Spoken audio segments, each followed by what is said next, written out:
Lewis Hamilton's personal Pagani Zonda just crashed for the second time. The same car he paid $1.4 million for. The same car he called the worst handling machine he ever owned. The same car he crashed in Monaco and sold for $10 million. Now it's been totaled again by the new owner in Wales. And the question everyone's asking is simple. Should Matt Armstrong buy this twice-crashed hypercar and attempt the most ambitious rebuild of his career? Or is this the one project that's finally too expensive, too complicated, too risky to touch? Before we dive in, hit that subscribe button. This isn't just any Pagani. This is the Zonda 760 LH. Those letters stand for Lewis Hamilton. When you're a 7-time Formula One world champion earning hundreds of millions, you don't walk into a showroom. You commission Pagani to build something else we'll ever own. Lewis paid $1.4 million for this masterpiece. Naturally aspirated V12 producing 760 horsepower. And here's the kicker. Gated manual transmission. In an era where everything's paddle shift, Lewis wanted pure mechanical connection with that iconic open gate shifter. The exterior is purple carbon fiber. Custom interior throughout. Every detail specified by Lewis himself. Pagani only built this exact specification once, for one person. True one-of-one creation. Lewis said this was the best-sounding car he ever owned, that V12 screaming through manual gears. Absolute heaven. But he also admitted it was the worst handling car he owned. Maybe that should have been a warning. In 2015, Lewis was living the dream. Multiple championships, celebrity status, incredible collection. He was driving his Zonda through Monaco when disaster struck. He crashed into a parked car. Photos from the scene showed serious damage. Carbon fiber nose crumpled, body panels shattered, front suspension compromised, likely monocoque impact. For most people, crashing a $1.4 million Pagani would be devastating. For Lewis, embarrassing, but manageable. He had it repaired by Pagani at massive cost. Within months, it was back on the road. Then he did something nobody expected. He sold it for $10 million. Yes, $10 million.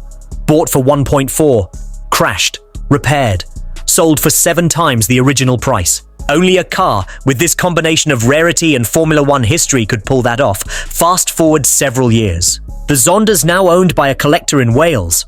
He's been enjoying this piece of history until disaster struck again. Second crash. Early reports suggest major exterior damage to the front and sides. Thankfully, nobody was hurt, but the car suffered another catastrophic impact. This is now a twice-crashed Lewis Hamilton Pagani. The insurance company will almost certainly write it off as total loss. And that's where opportunities appear for builders willing to take massive risks. Why Matt Armstrong? Because he's built his reputation on impossible projects, Lamborghinis written off, McLarens in pieces, Ferraris nobody would touch. Marcus Rashford's Mansory Rolls-Royce rebuilt from scrap. He documents every step, showing the complexity and skill behind exotic restoration. But a twice-crashed one-of-one Pagani built for Lewis Hamilton?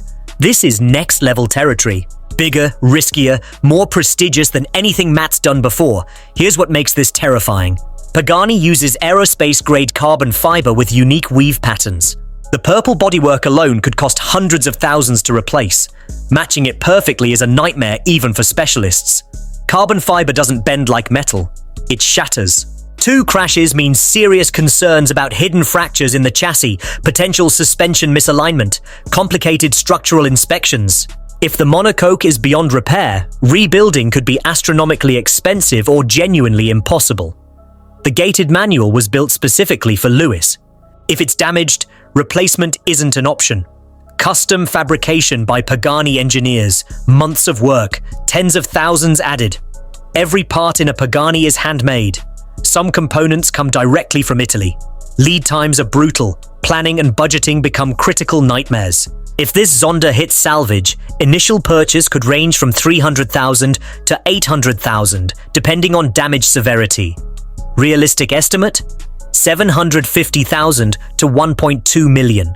Worst case, if structural work is needed, $1.5 million plus. Then comes restoration costs. Carbon fiber panels, gearbox inspection and repair, suspension and chassis alignment, interior restoration, paint and detailing, specialist labor. Full restoration could easily hit $500,000. More likely, $1 million plus. Even for Matt, this would be his largest investment in a single project. But here's where it gets interesting. A fully restored Zonda 760 LH with Lewis Hamilton provenance could fetch 2 to 3 million conservative estimate, 4 to 5 million realistic, up to 10 million if marketed perfectly to the right collector. The twice-crashed history could actually add value. Collectors pay premiums for cars with stories, and this car has one of the richest narratives imaginable. For Matt specifically, there's another massive consideration: YouTube content.